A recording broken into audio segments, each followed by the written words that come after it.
Have you ever paused to wonder why some people in their 80s begin to fade, losing energy drive and purpose, while others, well into their 90s or even hundreds, seem to radiate with vitality, joy, and an unstoppable sense of curiosity?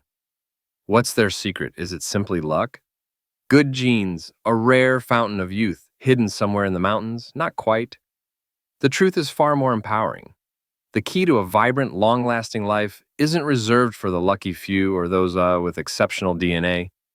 It's rooted in something much more accessible: the choices we make every single day, the habits we build, the mindset we embrace. And today we're pulling back the curtain on 5 life altering lessons that can help you not only extend your years, but fill them with energy, passion, and meaning. These are not abstract theories. They're rooted in science, real life stories, and timeless wisdom. Stay with me until the end of this video, because what you're about to hear may very well reshape the way you approach aging and transform your future for the better. Before we begin, if you find value in what I'm sharing, please take a moment to like this video. It helps this message reach more people who need it. And if you haven't subscribed yet, I invite you to hit that subscribe button and turn on the bell icon so you won't miss any future videos on healthy aging and empowered living. Also, I'd love to hear from you. If you enjoy this content, comment with a 1 below. If it's not quite what you were looking for, comment 0 so I can improve and create something more helpful for you. All right, ready to begin this journey toward a better, longer life? Lesson 1, stay curious. Never stop learning. Let me ask you something. Have you ever met someone in their 90s whose eyes sparkled like a child's when they spoke about a hobby, a book, or a dream they were still chasing? Isn't it mesmerizing to see someone well into their so-called twilight years, still deeply connected to life, not just surviving, but truly thriving? That spark, my friend, is the magic of curiosity. Lifelong learning isn't just a fancy phrase for self-improvement. It's a lifeline. It's one of the most powerful antidotes to aging. When we continue to seek knowledge, explore new ideas, and challenge our thinking, we're doing more than expanding our minds. We're literally keeping our brains and our spirits alive. Imagine a man in his late 80s waking up each morning excited to learn a new language, to paint, to write his first novel. Or a woman in her 90s discovering the joys of photography or coding for the very first time. These aren't fantasy scenarios. They're real people who chose to remain students of life no matter the number on their birthday cake. History is filled with these examples. And think of Benjamin Franklin, one of the greatest minds of his era. At the age of 70, long after most would have settled into a quiet retirement, Franklin was still experimenting with electricity, decoding the power of lightning, and inventing tools like the lightning rod. His thirst for discovery didn't just shape the world. It kept his spirit sharp, his mind agile, and his days filled with purpose. Now consider a more recent story. Nola Oakes, a Kansas woman who shattered expectations by earning her bachelor's degree at the age of 95. That's right, 95. She sat beside students young enough to be her great-grandchildren, and later went on to pursue a master's degree. Why? Because she believed that learning doesn't end when you get older. In fact, that's often when it matters most. Nola's journey isn't just heartwarming, it's instructional. Her story shows us that the brain is not a candle burning down to a stub. It's more like a muscle that strengthens with use. The more you feed it with new challenges, the stronger and more resilient it becomes. Science backs this up too. Numerous studies have shown that mental stimulation, whether through reading puzzles, creative hobbies, or learning new skills, can delay cognitive decline, reduce the risk of dementia, and even improve mood and emotional well-being. But here's the real beauty of it. Staying curious doesn't require a classroom. It doesn't demand a formal education or a structured curriculum. What it asks for is far simpler and far more profound: a willingness to explore. Pick up a book on a subject you've never considered. Ask someone a question you've always been too shy to ask. Watch a documentary about a part of the world you've never visited. Learn an instrument. Try gardening. Write poetry. Curiosity lives in those small daily decisions to step outside of what you already know. Each of those moments becomes a spark that lights your inner fire. Because curiosity doesn't just make you smarter, it makes you more alive. It transforms a routine life into a rich landscape of discovery. It's the reason some people still look forward to tomorrow, because They know that tomorrow holds the chance to learn something new. When you choose curiosity, you choose resilience. You choose engagement. You choose to push back against the narrative that aging means fading away. Whether you're 25 or 95, your brain is still capable of growth, of adaptation, of lighting up with wonder. So let curiosity be your lifelong companion. Let it guide your decisions. Let it bring you joy. Because in the end, it's not about how long you live. It's about how alive you are while you're living. Lesson 2, move like your life depends on it, because it does. Here's the empowering truth. You don't need to become a marathon runner or spend hours at the gym to live longer. Staying active doesn't require heroic effort or painful endurance. Instead, it's about something much more sustainable and joyful. It's about weaving meaningful movement into the very rhythm of your daily life in ways that align with your passions and feel natural to you. Think about that for a second.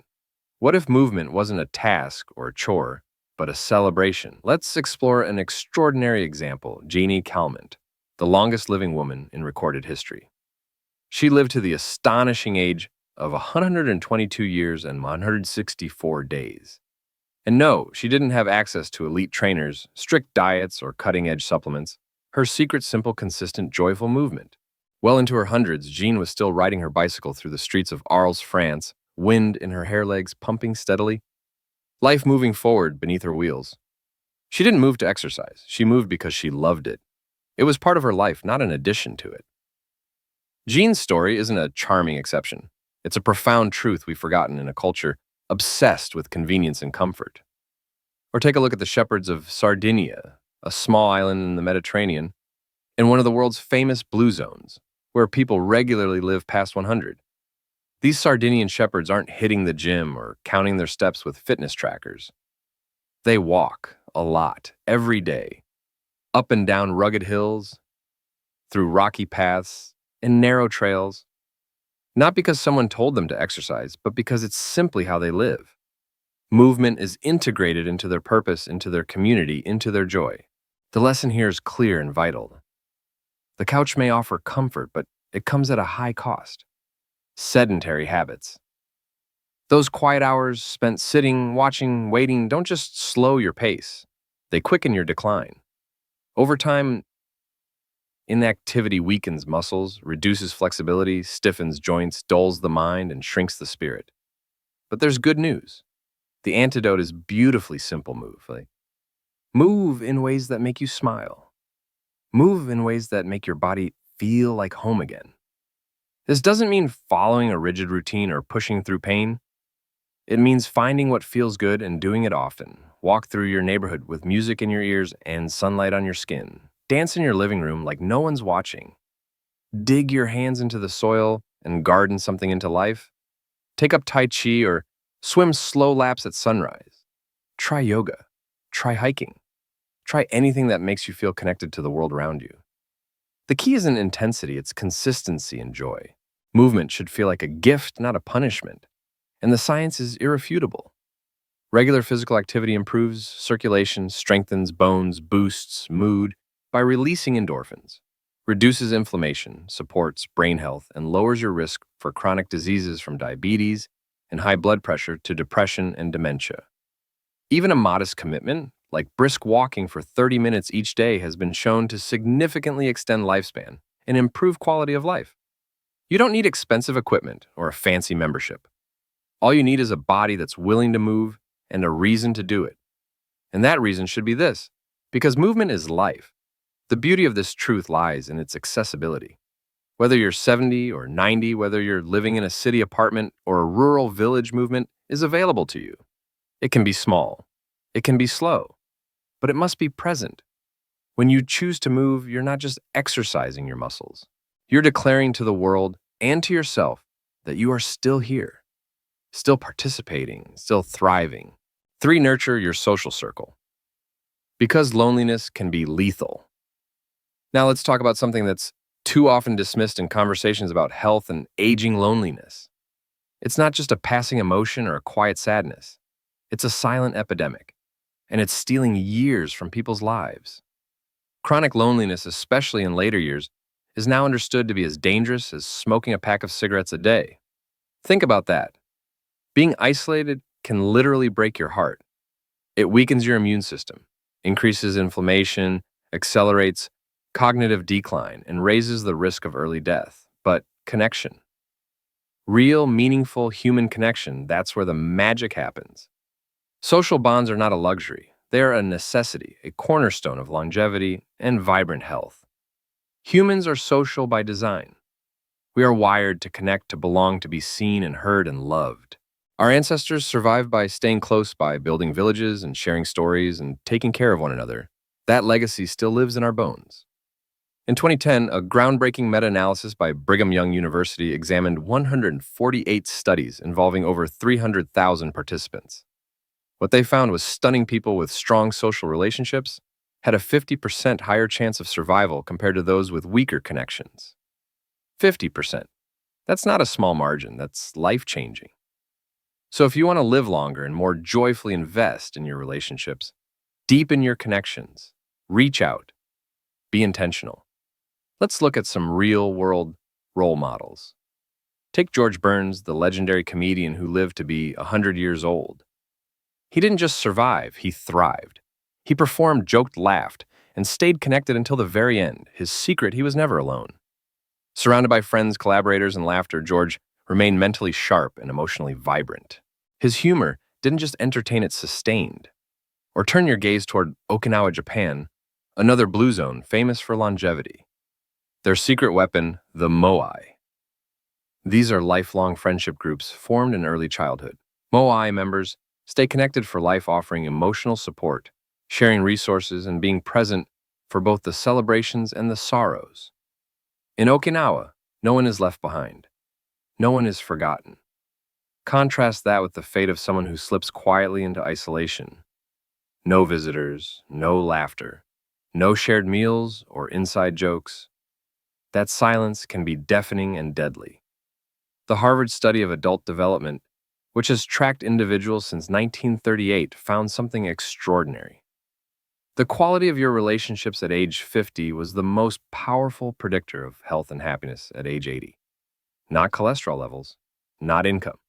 Relationships. Loneliness doesn't just hurt, it kills. So how do we fight it?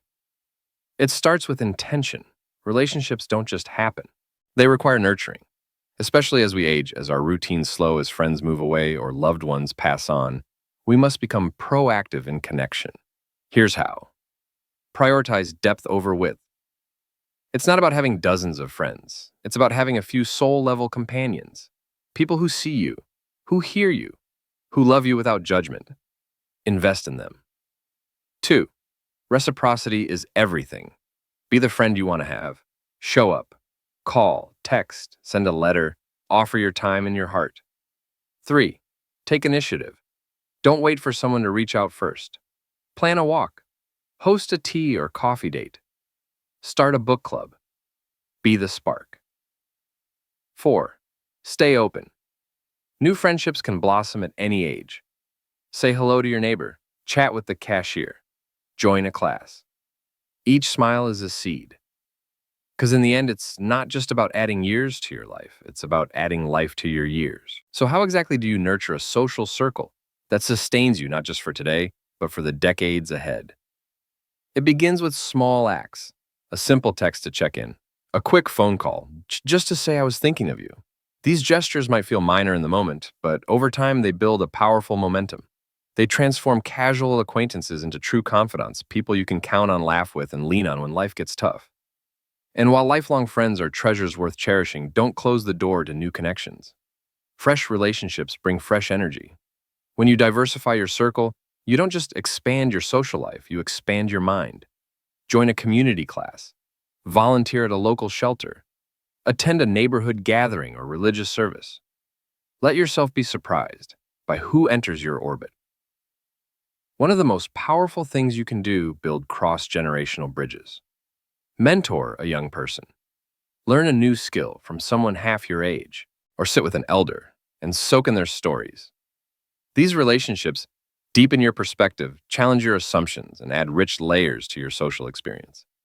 And let's not forget vulnerability, that invisible thread that turns ordinary friendships into something extraordinary. We often think we need to have it all together to show only the polished parts of our lives, but real connection happens in the unpolished moments. When you share your fears, your dreams, your disappointments, not just your victories, you invite others to do the same, and that creates a bond rooted in trust, not performance. Of course, technology can be a beautiful bridge, especially when distance or mobility creates gaps. A video call with a grandchild, a group chat with old friends, even online forums filled with like-minded souls can help you stay engaged. But here's the caveat. Don't let virtual touch replace the real thing. A warm hug, shared laughter. Over coffee, the presence of another heartbeat in the room, these are irreplaceable. Generosity is another cornerstone of a lasting social circle. Be there for others, not because you expect something in return, but because you can. Celebrate their joys. Sit with them in their sorrow. Listen without fixing. Give without keeping score. That kind of love always finds its way back to you. And when conflict arises, don't walk away. Every meaningful relationship will face storms. But resilience is found in staying, talking it through, and growing from the friction. Learning how to forgive, how to communicate, and how to stand in the mess together mirrors the same resilience that helps you survive life's larger challenges. Remember, this building and maintaining a social circle isn't a one-time achievement. It's a lifelong art form. Retirement, relocation, illness, and loss can all reshape your world. That's why adaptability matters. Keep planting new seeds. Keep reaching out. Think of your community as a garden. Tend to it. Water it with time and care. Let it bloom. It will feed your soul for years to come. In a culture that glorifies fierce independence, here's the truth that we often forget. No one thrives in isolation. Your tribe, whether big or small, near or far, is your strength. Invest in people. Stay connected. And watch your life light up with joy, laughter, and meaning, no matter how many candles are on your birthday cake. For eat like your future depends on it because it does. You've heard the phrase, you are what you eat, but after the age of 80, those words take on a depth and urgency that can't be ignored. Because at this stage of life, your body becomes increasingly sensitive to the quality of the fuel you give it. Every bite is either a building block or a slow dismantling. Food is not just fuel. It's the raw material your body uses to rebuild cells, power your brain, support your immune system, and keep every organ humming. The fork in your hand is quite literally the most powerful medicine or the slowest poison. If your plate is regularly filled with processed junk, refined sugars, unhealthy fats, and artificial additives, you're not just satisfying a craving, you're setting the stage for inflammation, oxidative stress, and age-related diseases like diabetes, heart problems, and even dementia. These ingredients may taste good in the moment, but they quietly steal your future. On the other hand, when you nourish your body with whole nutrient-dense foods, vibrant fruits, earthy vegetables, healthy fats, clean proteins, you give your cells what they need to repair, to thrive, to defend you against the wear and tear of time. Let's step back into history for a moment. Li Qingyuan, a Chinese herbalist, reportedly lived over 190 years. While the exact number is debated, what's widely accepted is that he lived an exceptionally long, healthy life. His secret, a disciplined, plant-based diet rooted in nature, ginseng, goji berries, licorice root combined with a lifestyle of moderation and peace. While his age may sound mythical, the principles of his eating align perfectly with modern nutritional science. In fact, today's top researchers are sounding the same alarm. Processed foods and artificial additives are doing far more harm than we once realized. And natural, unprocessed foods. Foods that your grandparents would recognize hold the key to not just longer life, but better life. Just look at the Mediterranean diet. Extensively studied and consistently praised for promoting longevity. This diet is rich in whole grains, legumes, leafy greens, colorful fruits, olive oil, nuts, and small amounts of fish and red wine. It's not a diet in the modern sense, not a punishment, not a plan to lose 10 pounds in 10 days. It's a way of life. And in regions like Sardinia, Italy, or Icaria, Greece, two of the world's blue zones, you'll find people in their 90s and 100s thriving on precisely these principles. They don't count calories. They don't fear food. They honor it. They cook slowly, eat communally, savor their meals. Food for them is celebration and medicine wrapped in one. So, what does eating with intention look like in your life? It means choosing more plants and fewer packages.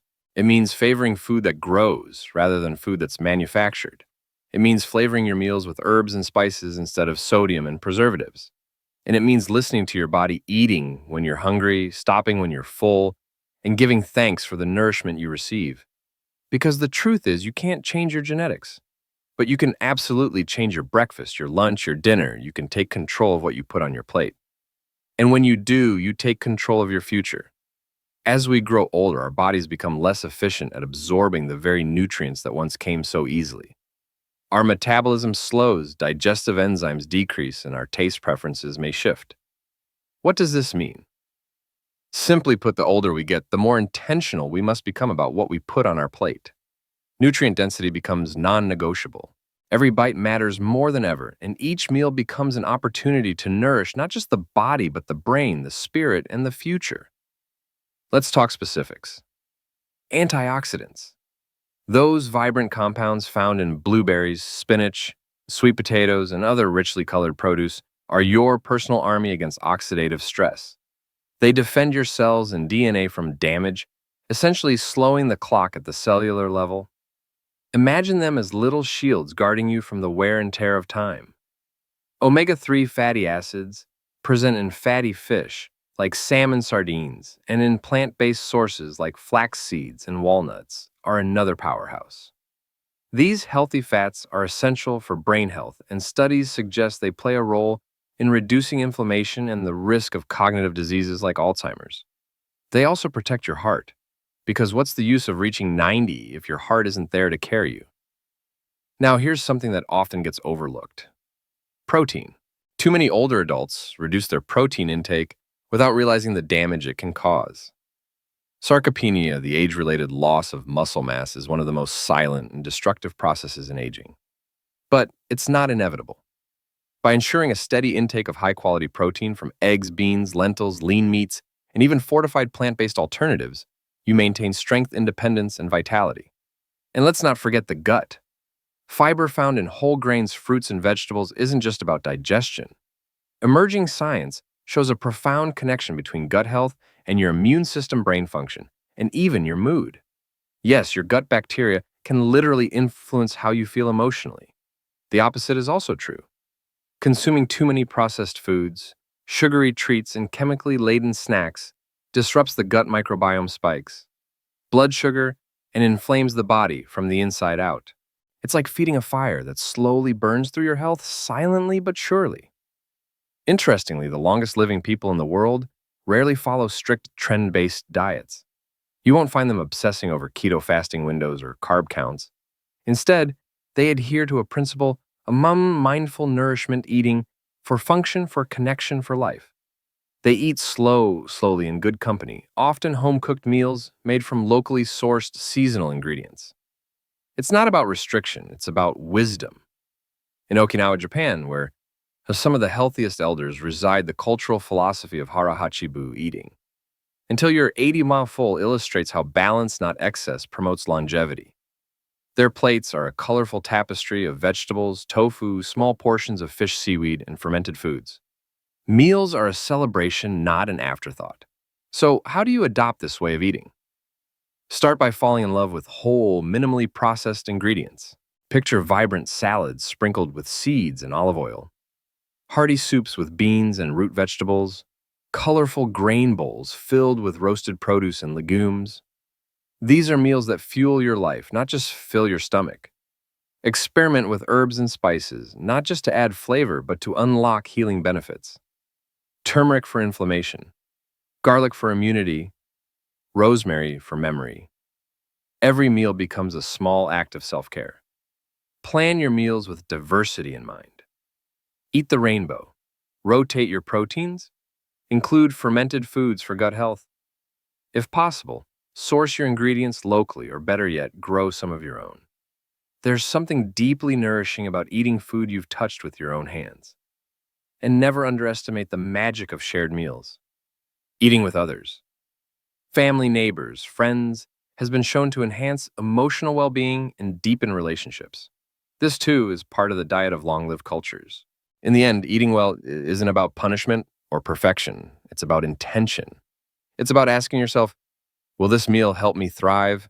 And then choosing foods that answer yes. 5. Find purpose, a reason to wake up every day. Now, we come to perhaps the most powerful force in the entire longevity equation, purpose. Let's be honest. What's the point of living to 90 or even 100 if your days feel hollow? If you wake up each morning with no fire, no joy, no sense of direction, purpose is more than a buzzword. It's a lifeline. It's what gives life its shape, its meaning, and its momentum. It's the quiet voice that says, you still matter. It's the reason you get out of bed, not because you have to, but because you want to. And science agrees. Studies have consistently shown that individuals with a strong sense of purpose live longer, healthier lives. They experience less stress. They recover faster from illness. They maintain sharper cognitive function. They even report feeling more youthful. One study by the Rush Alzheimer's Disease Center revealed that older adults with a clear sense of purpose were significantly less likely to develop Alzheimer's, and they experienced slower cognitive decline overall. Another study published in The Lancet found that a strong life purpose reduced mortality risk, even when controlling for wealth, education, and physical health. Purpose, in other words, isn't just good for the soul. It fortifies the body. Take, for instance, the inspiring story of Fauja Singh. Born in India in 1911, Fauja didn't begin running until his late 80s. After the tragic loss of his wife and son, he was drowning in grief, unsure of how to continue. But instead of giving in to despair, he chose purpose. He began to run, not for fame, not for competition, but for life. At 100 years old, Fauja completed a full marathon, becoming the oldest known person to do so. His body may have aged, but his spirit was still sprinting forward. Why? Because he had found a why strong enough to pull him through heartbreak and into healing. Your purpose doesn't need to be grand. It just needs to be real. For some, it's about nurturing a family. For others, it's creating art, teaching, gardening, volunteering, mentoring, or helping a neighbor. For many, it's simply about being present, spreading kindness, and continuing to grow. The beauty of purpose is that it evolves. What gave your life meaning at 30 might look different at 70, and that's okay. What matters is that you keep seeking, keep listening, and keep honoring that deep part of you that longs to contribute. So ask yourself, what makes me feel useful? What gives me joy? What could I do today that would bring light to someone else or to myself? Maybe it's as simple as reading to your grandchildren or writing letters to friends. Maybe it's planting a tree. Maybe it's sharing your life story so others can learn from it. Whatever it is, lean into it. Because people with purpose don't just live longer. They live brighter, fuller, more awake. They're not just counting years, they're making each year count. Fauja Singh's story is more than a tale of extraordinary athleticism. It's the embodiment of what it means to live with purpose. His reason wasn't just to run, it was to inspire. To show younger generations that resilience doesn't retire, that even in the face of unimaginable grief, you can choose to live again with intention, with heart, and with hope. Every time Fauja laced up his shoes, he wasn't just training his body, he was honoring his mission. And that mission gave him strength when strength seemed impossible. His smile at the finish line wasn't just joy, it was the face of purpose and motion. Purpose doesn't just add years to your life, it adds life to your years. In Japan, there's a beautiful word for this concept, ikigai. Translated roughly as a reason for being, ikigai isn't about a job title or a grand vision. It's about finding the sweet spot where your passions, talents, values, and the world's needs intersect. It's about waking up in the morning and knowing without question why you're here. In Okinawa, one of the world's most studied blue zones, ikigai is not a lofty pursuit. It's woven into the fabric of daily life. For some, it's nurturing a vegetable garden that feeds their family. For others, it's passing down ancient traditions, teaching a skill, or offering wisdom to younger generations. Their purpose isn't performative, it's practical, present, and deeply personal.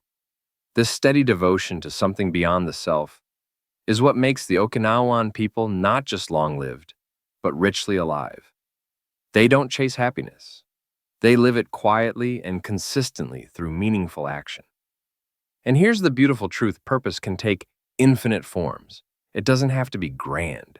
It doesn't have to change the world. It only has to change your world. For one person, it might be raising children, and then later in life, nurturing grandchildren, or mentoring someone in need. For another, it could be a lifelong love for music, gardening, storytelling, or spiritual exploration. Just look at Anna Mary Robertson. Moses, lovingly known as Grandma Moses. After a lifetime spent farming and raising a family, she discovered her true purpose at an age when most believe life is winding down. She picked up a paintbrush in her late 70s, and her nostalgic, vivid paintings would go on to captivate the world. At 100 years old, she was still painting with joy, her hands guided by purpose and her spirit lit with color. Her story reminds us, it's never too late. Purpose doesn't have an expiration date. In fact, it often arrives when we least expect it, quietly, persistently asking us to listen, to act, to begin again. So how do you find your why in a world that often values productivity over presence? You start with reflection. Ask yourself, what makes me feel truly alive? What do I long to contribute, no matter how small? What would I regret not doing with the time I have left? The answers don't need to be perfect. They just need to be honest. Purpose might come through connection, being a support system for your family or a friend. It might come through creation, writing a book, building something with your hands, or making art. It might come through compassion, serving others, volunteering, or simply listening deeply when, someone needs to be heard. There's no single path to purpose. But the journey to find it is life-affirming in itself. It invites you to examine your values, your passions, and the legacy you wish to leave behind. And here's something that might surprise you. Purpose isn't just a psychological concept. It's a biological protector. When you have a reason to live, it lowers stress levels, helps regulate cortisol, improves heart health, and even strengthens your immune system. People with purpose are more likely to eat well, move regularly, and maintain healthy social ties. In times of crisis, purpose offers emotional resilience, a steady anchor, when everything else feels uncertain. Even in grief, illness, or loss, purpose says, there is still meaning here, there is still something for you to do. If you're unsure where to begin, look to those who've already walked the path. The centenarians of Sardinia often say their sense of purpose comes from family and tradition. They see themselves as protectors of legacy, caregivers, community storytellers. Whether they're helping raise great-grandchildren, tending animals, or sharing wisdom under the sun, they are needed, and that feeling fuels their spirit. Or think of those who volunteer late in life. They may spend just a few hours a week at a local shelter or teaching young people to read, but they consistently report feeling more energized, more connected, and more fulfilled. Even the smallest actions, writing a kind letter, planting a tree, teaching a recipe to a neighbor, can become sacred when done with intention. The key is consistency and the spark connection. So there you have it. 5 life-changing lessons to not just add years to your life, but life to your years. Stay curious. Keep learning and exploring with the heart of a student. 2. Move every day in ways that feel joyful, purposeful, and sustainable. 3. Build a strong social circle, because relationships are your life force. 4. Eat with intention. Nourish your body like your future depends on it. Find your purpose. Let your why carry you into your brightest years. Now, I'd love to hear from you. What lesson spoke to you the most? Which one do you feel ready to put into practice? Drop your thoughts in the comments I read. Everyone, if this video touched your heart, inspired your mind, or simply made you feel more hopeful about the road ahead, please take a moment to like, share, and subscribe. It means more than you know, and it helps this message reach others who might need it, just like you did. Remember, aging is not a decline. It's a deepening. Stay curious. Stay moving. Stay connected. Stay nourished. Stay purposeful. Stay vibrant. And I'll see you in the next video.